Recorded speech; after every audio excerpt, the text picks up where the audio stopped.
이 시편 126편은 시편에 수록된 성전에 올라가는 노래들 중에서 7번째 노래입니다. 시편 120편에서 134편을 우리는 성전에 올라가는 노래라는 부제인 것을 알고 있지요. 성전에 왜 올라가나요? 관광을 하러 올라가지 않지요. 하나님께 예배하러 올라가는 이들이 이러한 내용의 노래로 주님을 찬양하며 올라갔다라는 것입니다. 특히 시편 126편은 바벨론 포로에서 해방시켜 주신 하나님의 은혜에 감격하면서 앞으로 매 순간마다 삶의 갱신이 일어나기를 소원하며 불렀던 노래입니다. 주전 605년 첫 번째 포로들이 바벨론으로 끌려간 이후 70년이 지났습니다. 주전 537년 즉 첫 번째 포로로 잡혀간 이후 70년이 되던 해에 하나님께서는 이스라엘 백성들에게 본국으로 귀환할 수 있는 문을 열어주셨습니다. 자유를 주신 거지요. 해방의 감격을 누리게 하셨습니다. 일제치하에 35년이란 억압의 시간을 보내고 광복을 경험했던 우리 민족에게는 이 시간이 얼마나 귀하고 소중한지, 얼마나 기쁜 날인지를 잘 알고 있습니다. 하나님이 고레스 왕을 통해 이스라엘 백성들에게 자유를 부여해 주셨을 때에 그 감격을 시편 기자는 이렇게 표현했습니다. 마치 꿈꾸는 것 같았도다. 이게 꿈인가 생신가? 만약에 꿈이라면 깨어나지 않았으면 좋겠다. 그 정도의 감격을 바벨론으로부터 포로 생활을 마친 그 시점에 고백했던 것이지요. 그들이 구원을 기대하는 간절한 소망은 우리를 돌려보내소서라는 이 간구에서 느낄 수 있습니다. 1절과 4절에 우리를 돌려보내소서라고 말을 합니다. 이 돌려보내소서라고 하는 이 간구는 선지자들이, 예언자들이 주로 사용해온 그러한 독특한 표현이지요.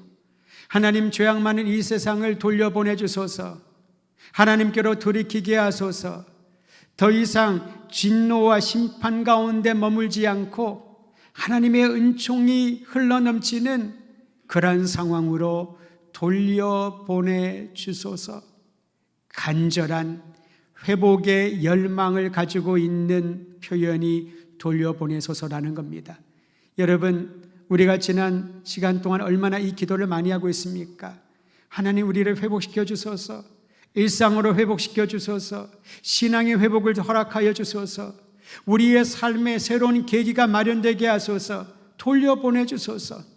시편 126편에 성전으로 올라가며 예배하기를 원하는 그들이 불렀던 노래가 오늘 우리 성도들의 입에서 떠나가지 않을 것입니다. 그런데 여러분, 돌려보내 주소서라고 하는 이 기도는 그저 말의 습관처럼 생겨서 아무런 일이 일어나지 않는다는 사실을 알아야 합니다. 간절한 기대감, 하나님이 행하실 일에 대한 간절한 기대감이 있는 이들에게는 이 기도와 함께 하나님의 역사를 보게 될 줄 믿으시기를 바랍니다. 예레미야 선지자는 바벨론 포로에 대한 예언을 하면서 하나님께서 돌려보내실 거란 약속의 말씀을 선포합니다. 예레미야서 29장 14절 제가 읽어드립니다. 이것은 여호와의 말씀이니라.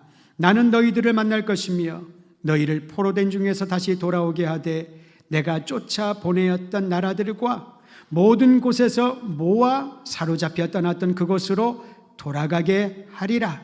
이것은 여호와의 말씀이니라. 그저 내가 지금 힘들기 때문에 예전 생활로 돌아가게 하소서, 일상의 회복을 허락하여 주소서, 그렇게 기도하는 것이 아니라는 거지요. 비록 바빌론의 포로로 잡혀갈지라도 하나님이 분명히 예레미야의 입을 통하여 말씀하십니다. 너희가 사로잡혔던 그곳으로 돌아가게 하리라. 본국으로 돌아오게 하리라. 회복시켜 주리라.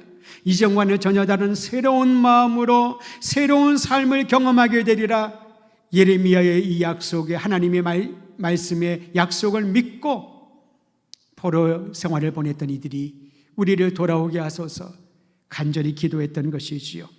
사랑하는 성도 여러분, 이제 우리에게 그저 일상의 회복이 아니라 그것을 뛰어넘어 신앙의 개혁과 교회의 변혁과 이 세상을 새롭게 하는, 유익하게 하는 이 일에 주의 종들을, 주의 교회를 사용하여 주실 줄을 믿고 간절한 마음으로 함께 이 기도에 동참하시기를 바랍니다. 하나님, 우리 가정을 돌아오게 하소서. 우리 교회와 우리 민족이, 이 사회가 하나님께로 돌아오게 하소서. 우리를 구속하시겠다는 주님의 약속을 붙들고 날마다 돌아오게 하실 주님만을 의지하기를 원하나이다. 예배드릴 때마다 드리는 기도의 제목이 되기를 소원합니다. 저는 시편 126편 1절과 4절 돌아오게 하소서라는 이 단어가 있는 두 구절을 연결하여 다시 한번 읽어드리고 싶습니다. 1절과 4절입니다. 시온의 포로를 돌려보내실 때에 우리는 꿈꾸는 것 같았도다. 우리의 포로를 남방 시내들같이 돌려보내소서. 여러분, 여기에 두 가지 특별한 비유가 등장하지요. 하나는 시온이라고 하는 단어입니다. 시온이라고 하는 것은 어떤 충격에도 흔들림이 없는 하나님의 임재가 있는 처소를 뜻합니다. 오랫동안 제가 생각하고 있었던 우리 시온이라는 이름을 가진 어린 친구가 오늘 예배를 함께 드리니 얼마나 좋은지 모르겠습니다. 그 이름의 뜻은 어떠한 상황 가운데서도, 어떤 풍파 중에서도 흔들리지 않는다라는 뜻이지요. 하나님께서 비록 포로 가운데 거하고 있지만은 시온산으로, 시온의 백성으로 그들을 돌려보내신다라는 겁니다. 하나님의 전적인 보호 아래 평안을 누리게 된다는 것이지요. 성도 여러분, 이 시대를 살아가며 얼마나 많은 불안과 두려움과 숱한 짐을 지고 살아가는지, 그러나 그들에게, 하나님을 신뢰하는 모든 성도들에게 주님의 놀라운 보호의 손길로 지켜주심을 믿고 용기 얻으시기를 주의 이름으로 축원드립니다. 시간이 지나면서 육체의 약함을 많이 경험을 합니다. 여기저기 몸이 힘들 때가 있고요, 주변에 몸이 불편한 분들이 많아집니다. 그 얘기를 들을 때마다 어떤 느낌을 받습니까? 때로는 혹시 나에게도 그런 아픔이, 어려움이 오지 않을까 두려워하십니까? 때로는 그것 때문에 내 마음이 힘을 잃고 괜히 위축이 되거나 삶의 기쁨을 잃어버리십니까? 사랑하는 성도 여러분, 하나님의 백성은 비록 육신은 약해질지라도 날마다 우리를 새롭게 하시는 주님의 은총을 입은 사람들인 줄을 알고 바로 그 순간 그를 위로하고 기도하고 더 굳건하게 손을 붙들고 일어서야 할 때인 줄을 믿고 담대해야 할 것입니다. 또 다른 비유는 남방 시내들처럼 돌려보내달라고 합니다. 여러분, 여기서 남방 시내는 무엇을 뜻하냐면은 남쪽에 네게브라는 지방이 있는데요, 학자들은 그 지방을 말한다고 설명을 합니다. 시내들이 있긴 있는데 보통 메말라 있답니다. 시냇물이 흘러가는 흔적은 있는데 물이 없어요. 근데 놀랍게도 가을이 되면, 우기가 되면 그 메마른 시내가 물이 철철 넘쳐서 곡식을 결실하는데 중요한 역할을 한다는 것입니다. 비록 바벨론 포로에 살면서 세상의 억압과 근심과 걱정 안에서 우리의 심령이 메말라버린 시내처럼 되어 있을지라도 하나님이 그 메마른 시내에 다시 물이 흐르게 하시고 차고 넘치게 하시고 열매를 맺을 수 있도록 충분한 물을 공급해 주신다. 우리를 그러한 상황으로 돌려보내 주소서. 기대감이 없다면, 하나님의 약속을 신뢰하지 않는다면 어떻게 이런 기도를 할 수 있을까요? 저는 교회를 위한 기도, 이 나라와 이 민족과 온 세계를 위한 기도를 하면서 가장 힘들고 어려운 시대를 겪을지라도 우리를 풍성한 소산을 얻을 수 있도록 주님께서 아름다운 곳으로 돌려보내실 줄을 믿고, 여러분, 힘겨운 이 싸움 가운데 승리를 선포하시기를 주의 이름으로 축원드립니다. 고레스 왕의 칙령으로 이스라엘 백성들이 본국으로 돌아갈 기회가 주어졌다고 했습니다. 그런데 여러분, 놀랍게도 상당히 많은 사람들이 돌아가기를 거절을 합니다. 그들이 신앙이 없어서가 아닙니다. 그저 포로 생활 가운데 회당 예배를 드리면서 그 생활에 이제는 익숙해진 것이지요. 본국으로 돌아가 다시 터전을 세운다는 것을 생각만 하더라도 끔찍하게 느껴졌던 것입니다. 70년의 시간을 보내며 이방 문화와 생활 방식에 익숙해져 버렸습니다. 여러분 그렇지 않을까요? 상당히 긴 시간입니다. 저는 70년에 비하면 그리 긴 시간이 아니라고 할 수 있겠습니다만은 대전에 와서 생활을 하면서 이 생활이 저에게는 익숙해졌나 봅니다. 가끔 서울에 올라가면요, 빨리 집에 가고 싶어요. 운전을 해서 대전 톨게이트 지나면 괜히 마음이 편안합니다. 물론 상대적으로 서울은 화려합니다. 많은 사람들이 움직입니다. 생기가 돕니다. 거기에 비해서 우리 지역은 조금은 더 안정적이고 조용해 보일 수 있지요. 근데 왜 그런 느낌이 들까? 익숙해진 것이지요. 모든 삶이 나에게 익숙해져 있습니다. 익숙함은 좋은 것입니다. 그런데 다른 측면에 익숙함이 주는 안정이 내 삶을 주도하기 시작을 하면 갱신에 대한 생각들을 잃어버리게 됩니다. 어떻게 신앙의 갱신이 일어날 수 있을까요? 나에게 익숙한 그 모든 습관들을 박차고 일어설 때 시작되는 겁니다. 여러분, 누가 새벽을 깨울 수 있을까요? 나에게 익숙한 그 잠자리를 박차고 일어날 때 새벽 제단에 쌓을 수 있는 것이지요. 누가 하나님 앞에 엎드리며 금식하며 기도할 수 있을까요? 나에게 익숙한 모든 식생활과 내가 먹고 싶고 하고 싶은 모든 것들을 절제하면서 이 시간은 하나님의 손을 붙들리라. 간절한 마음으로 주님의 역사를 앙망하며 나아갈 때에 신앙의 갱신은 출발하게 되는 것입니다. 바벨론 포로 생활이 그들에게 하나님을 떠나는 삶은 아니었지만은 본국으로 돌아가 예루살렘을 재건하고 성벽을 재건하고 예배를 재건하고 공동체를 재건하는 그 일에는 같이 동참하기에는 자신감이 없었던 것입니다. 뿐만 아니라 이방 땅에서 오랜 생활을 하면서 그들이 불편함이 없어졌습니다. 그렇게 하나님께 매달리지 않더라도 먹고 사는 데는 문제가 없는 것을 충분히 행복하게 살 수 있다는 그러한 오만한 생각이 들어오기 시작하는 것입니다. 여러분, 무엇이 복일까요? 하나님이 만복의 근원이시기에 주님을 떠나서는 내가 살 수 없고 주님 이외에 나에게는 아무것도 만족을 주지 못한다는 그 고백을 할 수 있다면은 그 사람의 인생이 그리고 그의 가정이 하늘에서 임하는 놀라운 복을 경험하게 될 줄 믿으시기를 바랍니다. 우리가 쌓아 올린 행복이란 성은 그리 오래가지 못합니다. 여러분, 유럽에 가면은 많은 성들이 있지 않습니까? 옛날에는 성주가 살았고 공주가 살았겠지요. 지금은 이제는 용도가 바뀌었습니다. 더 이상 그 성 안에는 영주가 살지 않습니다. 공주도 없습니다. 귀족들이 살지 않습니다.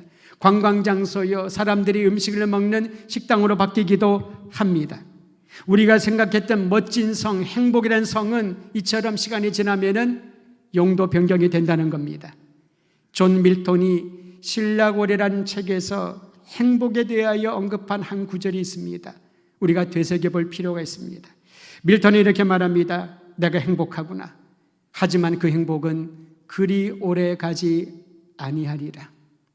비관적인 말로 하는 것이 아닙니다. 그는 참으로 지혜자였던 것을 볼 수 있습니다. 내가 지금 행복하구나. 그러나 이 행복은 그리 오래 가지 않으리라. 우리가 느끼고 우리가 갈망하는 행복은 영원하지 않는다는 거지요. 지위와 명예와 재물도 일시적인 것입니다. 우리가 지금 누리고 있는 안정과 평안도 시간이 지나면은 또 다른 불안으로 대체될 것입니다. 그러면은 어떻게 참된 행복을 이 땅에서부터 경험할 수 있을까요? 이스라엘 공동체의 재건을 위하여 하나님의 부르심을 받은 지도자 느헤미야를 기억하실 겁니다. 그는 이방 땅에서 상당히 인정받는 관원이었습니다. 그가 아니더라도 예루살렘으로 돌아가 성벽을 재건할 사람은 있었을지도 모릅니다. 그러나 하나님의 부르심 받는 느헤미야는 결단을 합니다. 그런데 힘든 결단을 하고 본국에 돌아왔더니 웬걸요, 방해꾼들이 왜 그리 많은지, 도와주겠다고 지원하는 사람보다는 안 된다고 말하는 사람, 성벽에 올라가서 조롱하는 사람들, 구체적으로 계략을 짜서 느헤미야를 제거하려고 하는 사람들도 생기기 시작하니 얼마나 낙심하고 낙담이 되었을까요? 그런데 이스라엘 공동체의 재건을 그가 이끌 수 있었던 영적인 능력을 이렇게 고백합니다. 느헤미야서 8장 10절, 여호와로 인하여 기뻐하는 것이 너희의 힘이요 나의 힘이요 우리의 힘이니라. 이것이 바로 생명 있는 예배라는 것이지요. 하나님 한 분만으로 기뻐하는 것. 스바냐도 같은 마음으로 찬양을 하지 않았습니까? 외양간에 소도 없고 무화과 나무에 결실을 맺지 못하고 아무리 사방을 보아도 희망이라고는 볼 수 없는 그 상황 가운데서 난 여호와로 기뻐하리라, 즐거워하리라. 사랑하는 성도 여러분, 어쩌면 이 코로나라는 상황은 우리들에게 하나님 한 분만으로 만족하고 기뻐하는 순전한 신앙을 보여주기 위한 주님의 도전이라고 볼 수 있지 않을까요? 저는 우리 더드림교회 모든 성도들이 하나님 한 분만으로 기뻐하는 예배, 하나님 한 분만으로 기뻐하는 인생, 하나님 한 분만으로 기뻐하는 우리 교회로 재건되기를 간절히 소망하는 것입니다. 청교도 목사였던 리처드 백스터도 하나님이 위탁하신 사랑의 사역을 감당하려면 내적인 능력이 있어야 되는데, 여러분, 내적인 능력이 없으면 억지로 하는, 책임감으로 하는 일은 오래가지 못하잖아요. 내적인 능력이 있어야 하나님이 위탁하신 사역을 감당할 수 있는데 어떻게 그런 능력을 얻을 수 있을까? 기도의 모범을 보여줍니다. 이 기도 또한 우리가 도전받고 배워야 할 기도가 아닐까 싶습니다. 리처드 백스터 목사의 기도를 제가 대신 읽어드립니다. 살아계신 하나님, 우리의 육적인 생각이 영적인 생각이 되게 하시고 땅에 속한 우리의 마음이 하늘에 속한 마음이 되게 하셔서 하나님을 사랑하고 하나님을 기뻐하는 것이 삶의 과업이 되게 하소서. 우리의 기도의 결과 좀 다르지 않습니까?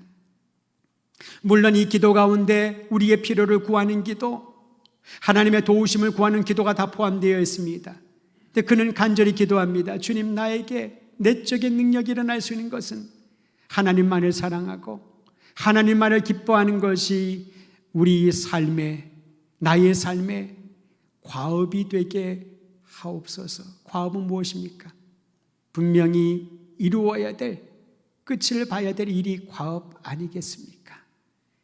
저는 오늘 예배를 드리는 모든 성도들이 우리의 삶의 과업이 하나님만을 사랑하고 하나님만을 기뻐하는 것으로 충만하여서 주님께서 맡겨주신 곳에서 맡겨주신 일을 충성을 다하여 감당하는 일꾼 되기를 우리 주의 이름으로 축원드립니다. 하나님을 기뻐하며 그분을 행하신 일로 인해 즐거워하는 것이 예배의 중심입니다. 성도 여러분, 동시에 과거와 현재와 미래를 연결하는 신앙의 고리가 하나님을 기뻐하는 삶임을 잊지 말기를 바랍니다. 하나님께서 이스라엘 백성에게 자유를 주시고 본국으로 돌아가게 할 때에 그들의 마음에, 그들의 삶에 무엇이 표현되었냐면 기쁨이 넘쳤다라고 시편 기자는 말해주고 있습니다. 과거에 행하신 일입니다. 하나님이 우리를 본국으로 돌아가게 하실 때에, 바벨론 포로를 그치고 우리에게 자유를 주셨을 때에 그들에게 찾아온 감격, 기쁨이 넘쳤다라는 겁니다.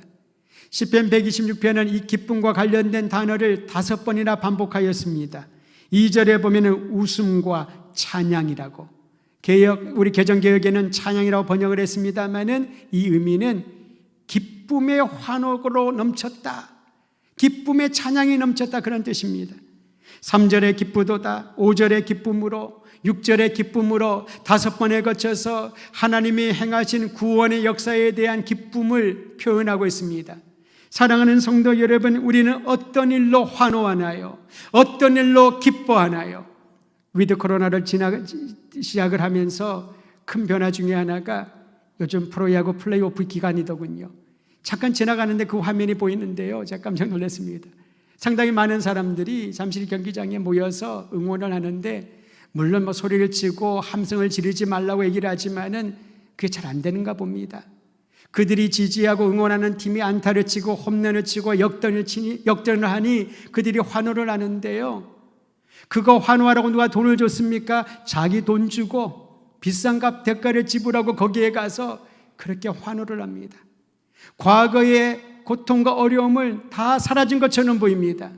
현재 본인들이 느끼는 이 가슴에 차오르는 감격을, 기쁨을 표출하는 것이 환호인 것이지요.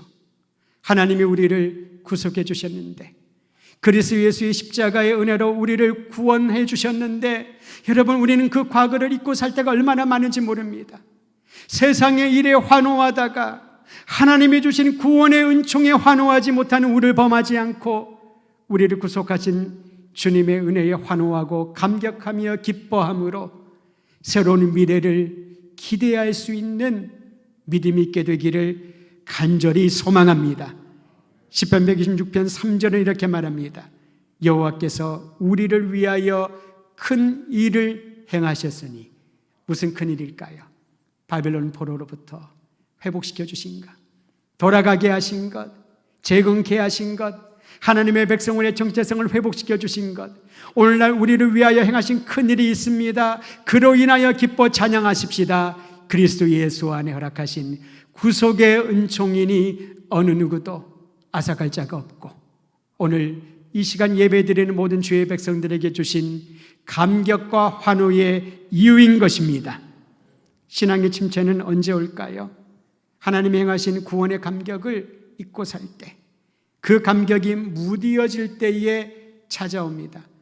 우린 자꾸 다른 데서 이유를 찾으려고 하지요. 어떤 사람과의 관계에서 내가 일을 하다가 잘 안 돼서, 내 마음 가운데 왠지 신앙생활할 이유를 찾지 못해서, 딴 사람을 보니 상처를 받아서 자꾸 다른 데서 이유를 찾으려고 하는데요, 물론 그 이유들도 수백만 가지 이유 중에 한 가지로 기록될 수 있을 것입니다. 그러나 영적인 침체의 주체는 하나님이 허락하신 구원의 감격이 무디어졌을 때, 잊고 살아갈 때에, 내 문제가 너무나도 크고 사로잡혀서 십자가의 은혜를 망각하기 시작하면서 암울한 늪에 빠져버리게 되는 것이지요. 진정한 회복은 우리를 위하여 큰 일을 행하신 구속의 은총을 회복하며 그 감격을 누리는 일에 있음을 믿으시기를 바랍니다. 그러한 사람은 장차 하나님이 이루어 주실 새로운 회복의 역사를 기대하는 마음을 갖게 됩니다. 십자가의 은혜와 구속의 은총은 과거에 이루신 일이지요. 그 일이 오늘날 우리에게까지 영향을 끼칩니다. 2000년에 십자가에 죽으시고 부활하신 예수님을 주님으로 구주로 영접하는 자들에게 하나님의 자녀가 되는 은혜는 오늘날까지 유효합니다. 여기서 끝나지 않는다는 거지요. 구원받은 이들에게 주님이 행하실 새로운 일들이 펼쳐집니다. 믿음을 가진 자들에게 새로운 일에 대한 확신과 기대감이 넘쳐나게 될 줄 선포합니다. 그런데 여러분, 주님이 주신 일에 대한 기쁨은 가만히 있으면 저절로 생기는 것은 아닙니다. 오늘 말씀 마지막 9절을 함께 읽도록 하지요. 5절과 6절 온 교회가 한 목소리를 읽습니다. 실시간 예배드리는 성도들도 함께 읽지요. 5절과 6절입니다. 시작. 눈물을 흘리며 씨를 뿌리는 자는 기쁨으로 거두리로다. 울며 씨를 뿌리러 나가는 자는 반드시 기쁨으로 그 곡식단을 가지고 돌아오리로다. 고대 문화에서는 여러분, 종종 씨 뿌리는 이 노동을 슬픔으로 비유를 합니다. 힘들잖아요. 누가 결실알 먹고 싶지 씨 뿌린 것 같이 다 하고 싶습니까? 반면에 수확을 기쁨으로 연관시킵니다. 뿌리는 것은 슬픔의 시간이라고 볼 수 있지만 수확하는 것은 기쁨의 시간이라는 거지요. 농사를 지으신 분들은 그 수확의 기쁨을 잘 아실 겁니다. 수확의 기쁨을 확신하기 때문에 씨를 뿌릴 때 고통스럽고 귀찮고 힘들고 어려워도 씨 뿌리고 관리하는 일을 중단하지 않지요. 본인이 그 일을 포기하지 않는 한 힘들어도 고달파도 계속해서 씨를 뿌리는 것입니다. 또는 순례를 떠나는 이들을 씨 뿌린 자로 비유하는 그런 이들도 있었습니다. 순례를 마치고 돌아온 자들을 수확하는 자들에 비유하기도 합니다. 여러분, 순례자의 길, 지난주 우리 그 찬양 함께 했었는데요, 순례자의 길이 어떠할까요? 화려하고 평안하고 즐거운 길일까요? 그렇지 않습니다. 고달프고 외롭고 힘들고 얼마나 많은 위기가 찾아올까. 강도를 만날 수도 있고요, 맹수로부터 공격을 당할 수 있는 것이 순례자입니다. 내가 이 순례자의 길을 마치지 못할 것이다, 순례의 이 길을 마치지 못할 것이다 라는 불안감도 중간중간에 찾아올 것입니다. 그런데 그 힘겨운 순례의 길을 마치고 돌아왔을 때 소확하는 그 기쁨을 비유해서 설명하기도 합니다. 사랑하는 성도 여러분, 비록 고달픈 순례의 길이지만은 그 길을 마치고 돌아왔을 때에 내적인 성숙과 외적인 강인함을 갖추게 될 것입니다. 그 길을 걸어가면서 특히 십자가의 길을 따르는 심정으로 순례하는 모든 여정 가운데 그것을 마쳤을 때에 참으로 말로 표현할 수 없는 감사, 또 감사가 흘러 넘칠 것입니다. 이 땅에 많은 것을 가질수록, 좋은 것을, 편안한 것을 가질수록 우리는 그것을 누리고 싶어 할 겁니다. 그러나 순례자의 길에 들어가는 이들은 씨 뿌리는 고통이 의미 있는 주의 명령인 줄을 알고 여기저기에 다니면서 씨를 뿌리고 수확의 기쁨을 기대하면서 씨를 뿌리는 일을 중단하지 않을 것이지요. 교회에 주신 사명이라고 봅니다. 회복을 향한 간절한 소망이 있는 성도 여러분, 눈물을 흘리며 씨를 뿌리는 자는 반드시 기쁨으로 단을 거두게 될 것이라는 이 말씀을 붙들고 지금 우리의 삶의 모든 여정 가운데 힘들고 어려워도 씨 뿌리는 귀한 이 사역을, 복음의 씨를 뿌리는 사역을 중단하지 않기를 바랍니다. 그리고 교회가 해야 될 중요한 사명, 하나님을 기뻐하며 주님의 사랑을 증거하는 일에 우리 더드림 공동체가 힘을 모아 동참하기를 간절히 소망하는 것입니다. 하나님을 의지하고 기쁨으로 예배하는 성도 여러분, 이제 이후로 장차 하나님의 가실 회복의 역사가 나타날 것을 믿고 마음을 준비하고 옷차림을 갖추고 이제 출발선에 다시 함께 서서 하나님을 찬양하며 한 걸음 한 걸음 내딛기를 우리 주의 이름으로 축원드립니다.